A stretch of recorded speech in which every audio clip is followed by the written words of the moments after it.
Good day everyone, welcome to my channel. So in this video we will create a simple program that will compute the sum of the three numbers using OOP or object oriented programming in C++. We will call this program calculator. Before we start, I would like to say thank you so much to all my viewers, silent viewers, and supporters in my channel. Thank you for watching my videos. If you are new with my channel and then you like this video, please hit the like button. Don't forget to share and please support my channel guys by clicking the subscribe button. So let's begin.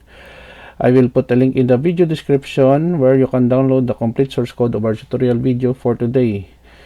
You may click the notification bell so that you will be notified with my newly uploaded video. So we have here sharp include IOStream. It is a library file in every C++ program for input-output.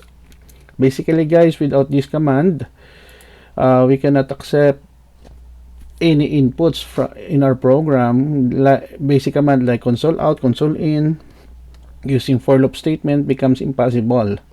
So every C++ programs, we are using this library file. IO means input output stream. Using namespace to start to create an object-oriented program in C++, we are started with the word class calculator private.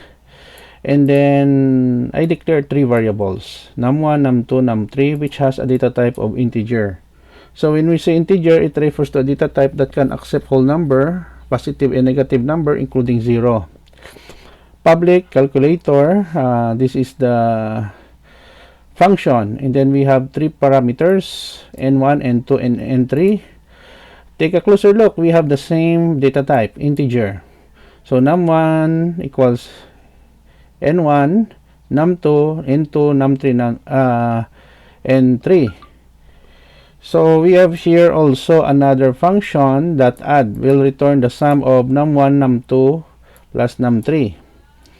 Int main, it is the main function that is being executed. Begin, create an object of a calculator class. So we are calling the function here, and then we pass the values. We have for num1 we have 10, num2 we have 20, num3 we have 30.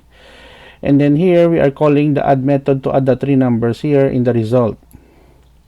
Okay, so this is already the action or that will perform addition, this function here, add. And then it will display the result. The sum of three numbers is result. Okay, so return 0, return to our operating system. And then we close the main body of our function.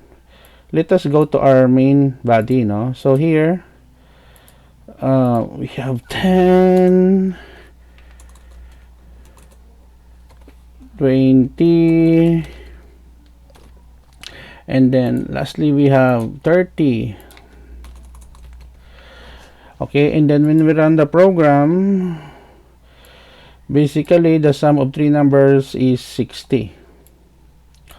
Okay, so the output is correct. So that's it guys, no? So don't worry, because I will put a link in the video description where you can download the complete source code of our tutorial video for today. Okay guys, so this is the end of our tutorial video on addition of three numbers using OOP or object oriented programming principle in C++.